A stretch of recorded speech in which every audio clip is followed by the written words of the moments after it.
yo mo Hollande qui a les na top Congo a le but clair que depuis 1960 l'Union européenne a un partenariat na République démocratique du Congo mais batika na komona président malamu voter malamu ba c'est un belge parce que le malheur du peuple congolais c'est la Belgique mais ba comme on dit parce que Félix Tshisekedi a la vision a une mission donnée par les dieux tout puissants du monde.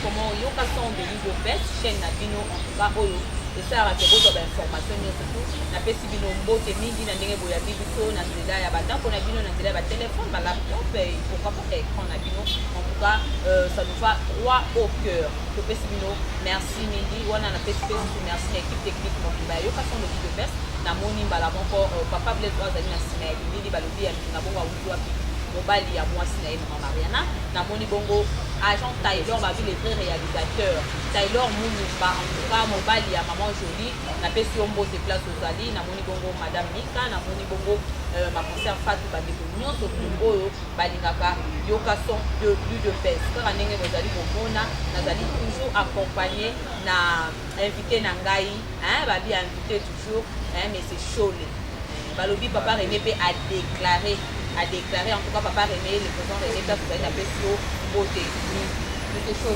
boni ozali moko ya UDPS moko ya ba parlementaire parlementaire de vous il y a UDPS melo aye na plateau na biso poto solola information to lobela information du jour et pour comprendre la semaine sans plus tarder beauté mais c'est chaud mbote madame mbote na peuple congolais mbote na bato nyonso balinga le président de la république bato nyonso balinga l'UDPS bato nyonso basepela na lead parce que la lead de l'UDPS ce n'est pas donner du travail seulement aux combattants, mais pour tous les peuples congolais.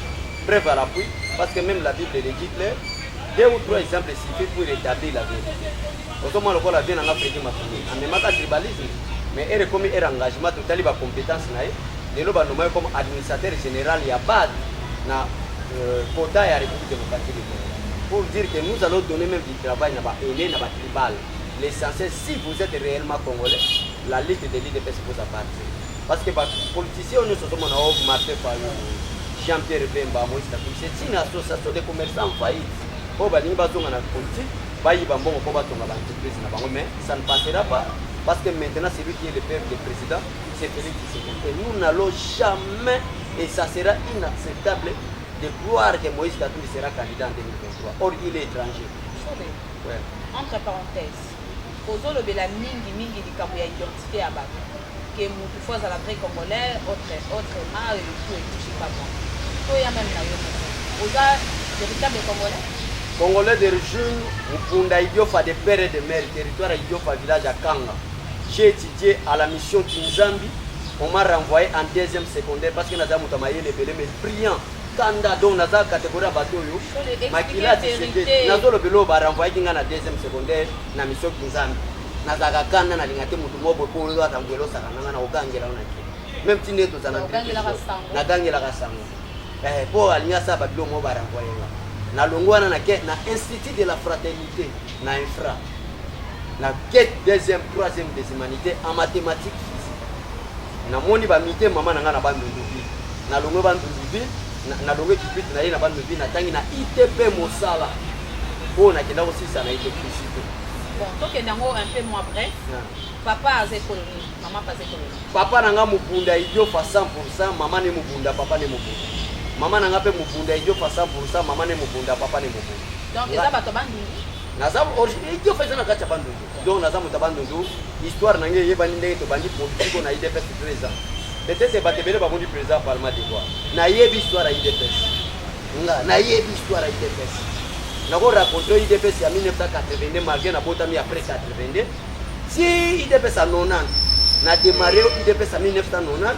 Si IDPS en 1997, il y a entré à l'ora de Désiré Kabila. Voilà. Nous avons démarré en 1997. On a tout ça là, on a créé. Et donc, ensemble avec le réalisateur, tous les caméramans, pour ça, comme ça, tout le monde, identité vraie, il y a Mais c'est chaud. Mais c'est chaud. Tout le monde y rencontre le président de la République, le président Fachi, à convoquer l'ex-président Joseph Kabila. C'était pourquoi? Qu'est-ce qui s'est passé là-bas? Oui, oui. Conformément à l'article 78, nous sommes en coalition entre FCC et Nakash. Maintenant, comme on a la déclaration et FCC, et ça contre Nibe Kwamboka, contre la coalition. Alors Félix Tshisekedi a interpellé Némi Mouilani, a interpellé Chadari, parce que Baza va citoyen à basse classe. Maintenant, il faut interpeller leur leader. Le grand leader du FCC, c'est Joseph Kabila. Le Félix Tshisekedi a dit qu'il y a des matouilles. Pour y avoir des déclaration contre la coalition ou contre les lois de la République. C'était ça clair. Kabila fait le but, il y a lundi ma campagne sur le Bellinga, na bozo la moitié. À 5 mois, babuli misina, ina ndenge président bimisi akeinaï. C'était pour leur dire que non, vous devez faire beaucoup attention parce que tu veux comprendre que la majorité de la classe politique à Bata FCC, ce sont des personnes qui sont très indisciplinées, mal éduquées. Déjà qui n'ont pas de papa et de maman. Vous voyez, dès que moi, je suis dans ma boca coco, vous allez discipliner, qui est le président de la République, qui est l'aîné par rapport à moi. Alors qu'est-ce qu'il faut faire? Il faut interpeller les grands parmi eux. Les grands parmi eux, et selon eux, c'est Joseph Kabila. D'ailleurs, moi, je suis pour recadrer Joseph Kabila à Sengi Baboli, je suis allé à Sengi Baboli, c'est pas nani. On va quand même dire comme oh, c'est clair. On va téléspectateurs, non surtout Bayebi, à Sengi Baboli, c'est pas nani. Mais qui l'avait interpellé? C'est le président de la République. C'est à partir de là qu'il a demandé le pardon. Et il a demandé pardon par rapport à quoi? À Salini. Bon, écoutez, Chadari a mis la télévision. A lobby que Kabila a donné la rentrée politique. Or que Kabila n'a jamais eu les congés politiques. Maintenant, même la conclave na bango, monsieur Chadari a dû parvenir pour le Kabila à cause de la candidate en 2023. Or, la constitution parmi 4 principes constitutionnels interdit à M. Kabila de rentrer encore au pouvoir. Alors qu'est-ce qu'il faut faire? Il faut qu'on recadre Bango. Il y a un qui Félix Tshisekedi a recadré Bango dans Kanda. Au monde Némi Mouilani a mis la TV. Alors que tout ce que Chadari a parlé ou a prononcé, ça n'engage que lui. Alors qu'est-ce que le président doit faire? Il doit agir. Alors agir comment interpeller leur autorité morale à la personne de M. Kabila. C'est clair, madame? Mais c'est chaud. Tout le monde qui affaire, il y a M. Doli Makambo. Comment il est dit? Jusque-là, Doli Makambo est ce qu'il est dégainé. Et pourtant, tout le monde qui M. Mike Mukebay a l'obaki mabe, l'État a salaki justice na ye le M. Mike Azali na prison Makala. Et pourquoi pas dossier il y a M. Doli Makambo et autres cas maté? Qu'est-ce qui se passe? Complication ni les autres. Non, il ne faut pas donner de fausses informations, madame. Les policiers. Les fausses informations, c'est chaud parce que pour le moment, nous bakati jugement. Mais yo yebito za journaliste, mais les autres. L'auditorat général. Et faisons les candés les lots. Maintenant, nous bakati il y a M. Bosco bakati les lots, condamné 30 ans de prison. Et on a trouvé dans le troisième. On a affaire il y a. Doli Makambo les lots sont comme un auditorat général. Aujourd'hui, qu'à 24 si avant qu'on m'a parlé de la nation, on a bureau auditorat général d'abord. Azal les lots, même na beko le kraka. Le ministre de l'Intérieur, Doli Makambo, NSCO, un aventuré. La loi est dire, mais reste la loi, ni les censés. Mais ce qu'il fait l'ancien, voilà, l'actuel ministre provincial de l'Intérieur. Mais FCC, c'est la comédie politique. Donc, on a la majorité dans l'Assemblée provinciale. Il y a des militaires. Et je sais qu'il y a le fait que les dossiers sont à fragment de lit, donc on a fait condamner. Pour la famille, on va perdre âge, va perdre papa, maman, on va perdre papa, a commis les lots veuves. Bana, on va commis les lots orphelins. L'État s'allie au niveau de Bango. Bana, wana, mes condoléances à ma famille, wana, dommage intérêt, boya. Tu es bébé va perdre papa, mais c'est la loi de la nature. La mort, malgré qu'il y a un mais la mort reste la mort à Koufi. Mes condoléances, on est ensemble avec la famille. L'État va prendre des soins à la famille. Dommage intérêt à Doli Makambo na ba policier. Et vos famille en charge, famille va vous arrêter. Mais ce qui est regrettable, c'est que papa vous donne. C'est ça même notre souci à commencer du président de la République jusqu'à la base. Parce que Makambo est à domaine dans la vie sociale de l'Union. Donc, ma condoléance à la famille. Affaire Oujana, et ce qui va bien. Affaire Oudiana, le policier Kayembe, je crois, a été condamné à mort avec dommage intérêt de 100 000 $. Maintenant, on est en train de chercher d'autres Oudiana, au bateau de la police, au bateau de Thierry, à l'été, motocycliste, dès que le bateau de la police, ils seront tous condamnés aussi à mort. Tout le monde a toujours une affaire Oudiana, tout le monde a comment le général Kassongo a dit que le pasteur Kamoudouale, ça peut que le conseil de la policier prière. A dit général Kassongo Zamayele. Accompagne le régime bazaki ezaki régime moko ya dinde ezaki régime moko boye mawa ya moto eza te. Maintenant depuis Félix Tshisekedi asali prière na stade de martyr molimo koteli na bakasongo bacomprendre au lieu de la sorcellerie il faut appeler l'esprit divin nde yango ozomona abengai passé wale sakwaki ce n'est pas le problème. C'est une bonne chose de nous avoir accepté ça pour na kotalisa policier que en dehors de tout Dieu est toujours suprême. Merci beaucoup général. tomonaki président Félix comment ayambaki ambassadeur et tout le monde qui président de l'Union européenne n'a pas remettre lettre pas président donc lettre on est la unité na relation na biso na Union européenne de zone et ça ici tu peux katanate parce que ezalaki eza eloko moko ya sika te ezalaki déjà relation avec katanaki maintenant relation ya siatur oyo déjà tu peux katanate pour toi eza na eloko moko je moko eza na se wana te mama ekatana ndenge ni Félix Tshisekedi ne mutasali ete bazonga ekatana ndenge ni problème ezali. Il faut expliquer au peuple congolais que le régime où tu es géré entre les mains des indisciplinés. Les gens qui n'avaient même pas crainte, il y a des pays voisins. Les gens qui n'avaient même pas le respect des droits humains. Alors qu'est-ce qu'il faut faire? Il faut chasser même la MONUSCO, chasser même l'espace Schengen de la République démocratique du Congo qui va commencer à remporter. Elle Félix Tshisekedi a commis le rôle à mon mais qu'est-ce qu'il devait faire? Au moins, on a 4 messages, on a fait sa réponse au défaut. Première réponse, on a interpellé Batalamuka Bakosa, peuple congolais que Félix Tshisekedi a été nommé par M. Kabila. La même personne qui a été expulsée par Joseph Kabila, c'est toujours la même personne qui est rentrée dans le régime de Félix Tshisekedi. Pour dire que non, Perere et Kabila, Félix Tshisekedi a un. Deuxième chose, on a la diplomatie est malade. A Zongi Naye, Yomo Holanda qui a les gars dans le Congo, a le but clair que depuis 1960, l'Union européenne a un partenariat dans la République démocratique du Congo. Mais batika la komona président malamu voter malamu ba c'est un belge parce que le malheur peuple congolais c'est la Belgique mais ba komi kondima parce que Félix Tshisekedi a la vision a une mission donnée par les dieux tout puissant. Moïse Katumbi tomonaki comment bayambi na Katanga akei balobi ya liboma oana ezali ba préparation ya élection déjà en 2023 te Moïse Katumbi azokosa ba esprit faible ayebi malamu gaza métier ko postuler. Mais est-ce que Makamboto lo bacholi est-ce que Moïse Katumbi aza métis? Donc yo ndiko lo ba que Moïse Katumbi aza mutu mwe aza métis et peuple congolais ayebi mamona ka Moïse aza métis. Un métis ne peut pas diriger les noirs, c'est clair.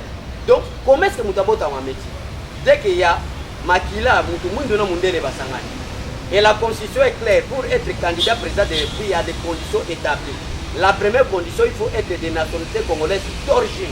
On insiste l'originalité d'être congolais. Maintenant, qu'est-ce qui se passe? À comprendre qu'en 2023, vous avez la candidature, à bande pour intimider le peuple qui n'a pas candidat. Même quand tu es juif, il y a qui a Bamakaya, qui a Kalemi, mais même quand tu as le droit de Bonabiso.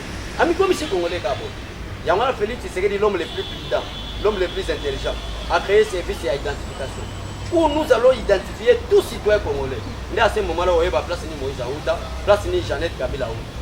Le 9 novembre, dans un jour.